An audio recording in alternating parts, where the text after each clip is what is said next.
All right, so Adam Silver ended up getting on the NBC News, and he was talking about the CBA negotiation that's going on between, of course, the owners and the players, and he absolutely said something that pissed the WNBA off. All right, they ended up taking shots at him, which I will show y'all that after this. Let's go ahead and take a listen to what he had to say. The WNBA, as we know it, could be gone by 2026, and the commissioner of the NBA just accidentally revealed the shocking reason why. Adam Silver recently appeared on NBC News to discuss the league's collective bargaining agreement, and everything seemed completely normal. He was calm, measured, and spoke about growth and partnership. But then, in a single, almost unnoticeable sentence, he said something that exposed the entire hidden conflict and sent the WNBA Players Association into a complete meltdown. What he said reveals a truth so damaging that it threatens to not just stall negotiations, but to tear the entire league apart from the inside out. This is much bigger than anyone thinks. I think share isn't the right way to look at it because there's so much more revenue in the NBA. I think you should look at it in absolute numbers in terms of what they're making, and they are going to get a big increase in this cycle of collective bargaining, and they deserve it. So the main part that I want us to pay attention to is this first part, okay? It's really quick. This clip was really quick, but we need to pay attention to what he said right here. Yes, I mean, I think share isn't the right... Did you catch it? He said sharing is not the right way to look at it. With those few words, the entire game was exposed. For the average viewer, it sounds like a simple choice of words, a bit of corporate jargon, but for the players, it was a declaration of war. By telling them not to think in terms of shares, Adam Silver was sending a brutal, unmistakable message. The money you see coming in is not a pie to be split. It's our investment, and you will never get the revenue split you are asking for. The WNBA understood the threat instantly, firing back with a defiant Instagram story that read, "Don't believe Adam Silver when he says he doesn't want to share." They were publicly calling him out, and the battle lines were officially drawn. By the way, it's not even the owners, it's the players. So the players get 50% of the money. Where does the rest of the money go? And this is revenue, not profit, not 50% of profits. They want 50% of revenue. So the WNBA costs, let's just make the maths easy. Let's just say it costs 100 million to run the WNBA. It doesn't, it costs way more. The players are demanding an NBA-style 50-50 revenue split, and on the surface, that sounds perfectly fair. It's what the men get, so why not the women? But when you actually run the numbers, the plan completely and utterly falls apart. It's not just a bad deal, it's a financially impossible one. Imagine the league brings in $200 million in revenue, a generous estimate, but let's say it has $150 million in operating costs, salaries, travel, marketing, venue rentals. A 50% revenue split would mean $100 million goes directly to the players. That leaves the league with only $100 million to cover $150 million in expenses, resulting in a staggering $50 million loss. No investor on the planet would sign up for a deal that contractually guarantees they lose a fortune every single year. Positions that benefit from the league not existing. There are players that benefit from the league not existing. And by the way, we know these players that are in the PA have basically diplomatic immunity from getting fired. If Unrivaled goes 5v5, they're going to make a little more money. But you want to know who's not going to make more money? The 60.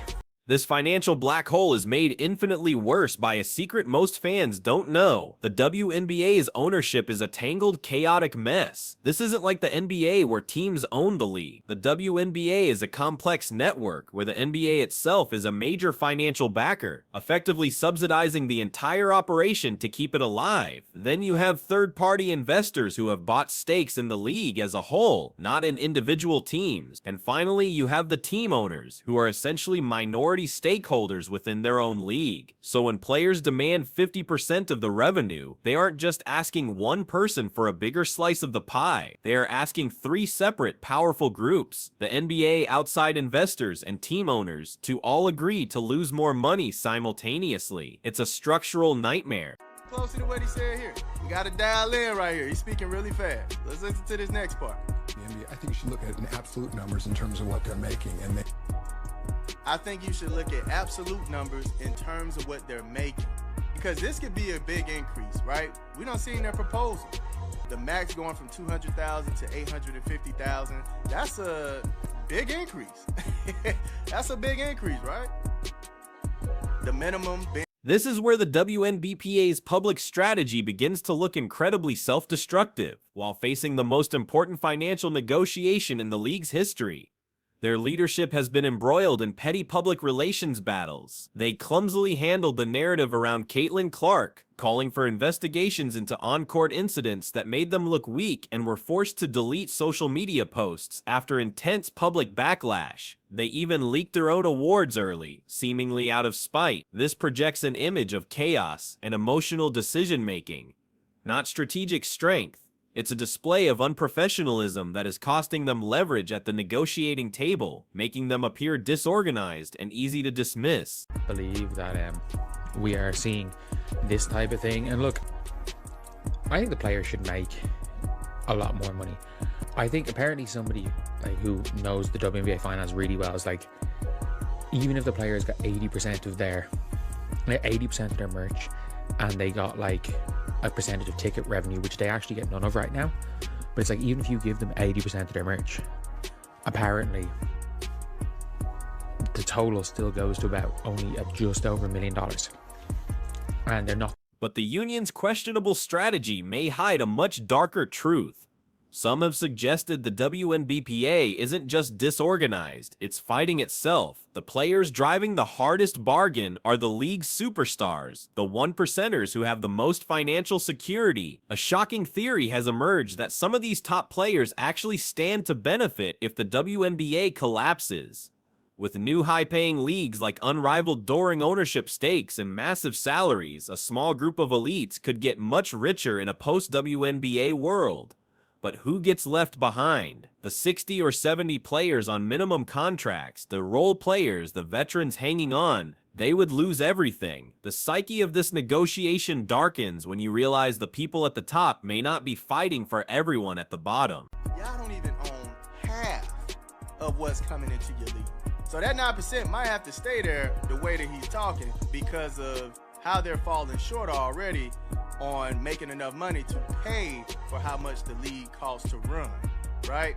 So that 9% might have to stay there. I don't know. That's the way he's talking. He's like, maybe not look at it as far as shares. Now, to me, it sounds like he's saying we don't necessarily want to increase that share number. We're just going to get a little bit more efficient here and there within the business. Adam Silver essentially confirmed the owner's unyielding position in his interview. He's not saying there won't be pay raises, but he made it crystal clear they will come from efficiencies, not from a new revenue share.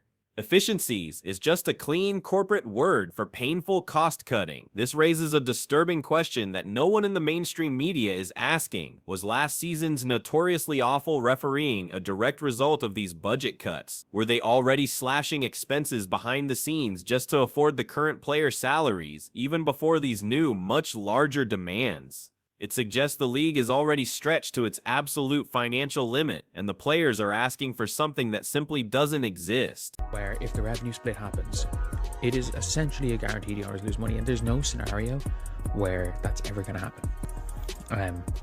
And I think the players are like, there will never be a situation where they budge on the revenue split. There won't be. If there's no 2026 season, there's not going to be a 2027 season, there's not going to be a 2028 season. I think an argument could be made that it is beneficial that the whole league shuts down, and it allows these players to start fresh.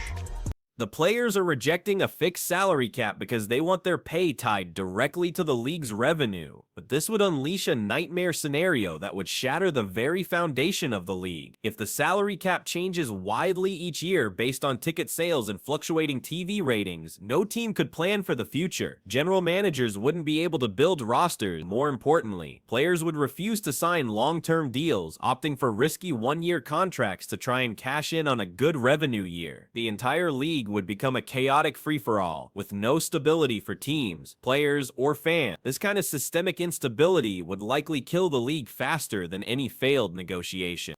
And talking his talk, he was gonna settle everything. I thought he was gonna fix everything. I called him Thanos to fix it. Man, he talking just like Kathy. He talking just like Kathy, man. He like, look, we not trying to get you out of this share money. We're gonna find a way to get those increases going, right, y'all gonna make a little bit of more money, but y'all not gonna get any more of this share. I'm sorry. We're not looking at it as shares because y'all not making a profit. Y'all not making close to as much as the NBA is making. So, nah, we not. But the most controversial and sinister part of this whole affair is a theory whispered in financial circles. A theory so cynical it's hard to believe. It's possible that the owners gain more from the WNBA losing money than from it ever being profitable. Think about it from a purely financial perspective. If you operate a league at a loss, you can get massive tax write-offs that offset profits from your other businesses. At the same time, you get incredible public relations for supporting women's sports. Why would you ever agree to a player deal that guarantees even bigger losses when you can already benefit financially and socially from the current broken arrangement? It's a twisted incentive system that explains why the owners seem completely unwilling to bend. Added 24 more players, got to like what, 60 instead of 44. Added 16 more players, made it 5v5 with 10 players per team, and the league becomes infinitely better. But they're so stuck on gimmick basketball that's not real basketball that they've screwed it. They've screwed it. Like, I think if Unrivaled was 5v5, I think a lot of other players would be playing. I think Caitlin Clark plays with 5v5. So when the players demand 50% of the revenue, they aren't just asking the 12-team owners to take a smaller profit margin. They are asking the NBA, which is already propping the league up with millions of dollars a year, to absorb an even bigger financial hit. They are asking the faceless third-party investors who put up capital to help the league grow to accept a worse return on their investment than they were promised. None of these groups have any logical motivation to agree to such a deal. The players believe they have all the leverage because of the recent ratings boom, but they might be fundamentally misunderstanding who they're actually negotiating with. These WNBA posts, I think they might actually be half pushing to shut down the league. And I don't know if that's the worst thing in the world. Because at the end of the day, I think if I would be looking at that option way more favorably if Unrivaled was not gimmick basketball. If Unrivaled was just 5v5, if instead of adding 2 more teams to Unrivaled, they added 4 more players per team, they could have done it. But this perception battle is being amplified and distorted by the media, which has become a dangerous double-edged sword for the players. On one hand, the media's obsessive coverage of Caitlin Clark has created the very revenue boom that gives the players leverage. But on the other hand, that same media has relentlessly pushed the jealousy narrative, portraying veteran players as petty and unprofessional. Every hard foul is scrutinized, every comment is twisted. The WNBA has completely lost control of the public story, allowing themselves to be painted as the villains in their own fight for fair pay. They are being outmaneuvered not just at the negotiating table, but in the court of public opinion. Like, this reminds me of the we call BS thing. Like, there is zero, and I mean zero, professionalism from the WNBA, and there hasn't been for years. Like, they've leaked their own awards out of spite for Caitlin Clark. They've leaked their own awards out of spite for a player that they're meant to represent. They have given credit, like they have basically demanded the WNBA start an investigation, which they have, and basically called out the league for not punishing people for something that didn't happen, for not punishing a team. This brings us to the Caitlin Clark illusion. The excitement is real, the sold-out arenas are real, and the record-breaking viewership is real. But it's an illusion to think that one player, no matter how transcendent, can single-handedly fix a business model that has been fundamentally broken for over 2 decades. Her incredible popularity has created a false sense of security, making the players and many fans believe the league is suddenly swimming in cash. The harsh truth is that even Caitlin Clark's star power isn't enough to solve the deep structural financial problems at the heart of the WNBA. Her success is masking the rot, not curing it. There's so much more revenue in the NBA. I think he's talking really fast right there. He said, I think share is the wrong way to look at it, because there's so much more money being made in the NBA. And this is the problem, okay? This is the problem that is going on in the CBA negotiation. You can't increase that number to half like the NBA because there are so many other hands in the cookie jar, fam. Like I stated in the last video. This is where the rival leagues, Unrivaled and the mysterious Project B, enter the picture like circling vultures. These new ventures have one massive, overwhelming advantage over the WNBA, a clean ownership structure. Investors own the league directly, so there's no complicated web of subsidies, bailouts, and third-party deals. If they make money, they can pay the players. It's simple. This presents a terrifying threat to the WNBA's existence, as it offers a viable escape route for disgruntled stars who are tired of fighting for scraps from a broken system. However, the supposed Savior League, unrivaled, has a potentially fatal flaw that everyone seems to be ignoring. It's a 3-on-3 league. If it were 5-on-5, it would be a legitimate game-changing threat. It would be real basketball, capable of securing major television deals and attracting the world's best talent. But by focusing on a 3-on-3 gimmick, they've severely limited their own ceiling. It's a sideshow, not a main event. It provides high-paying jobs for a handful of stars, but it can't support the hundreds of other players in the ecosystem. It's a boutique league for the rich, not a revolution for the masses. This leads to the most difficult question of all. What does a compromise even look like? The two sides are so far apart that a middle ground seems impossible. Perhaps the players could ask for a smaller percentage of the revenue, or a bonus structure tied to specific growth targets. But even these reasonable solutions run into the same brick wall. Any deal that increases player costs without fundamentally fixing the league's broken revenue and ownership structure is just a short-term patch on a sinking ship. The owners know this, which is why they refuse to budge on the core issue of revenue sharing. They see any compromise as simply choosing a slower death for the league. Ultimately, this all comes down to a terrifying ticking clock. The excitement, the media attention, and the cultural momentum from Caitlin Clark's rookie season are at an absolute, undeniable peak right now.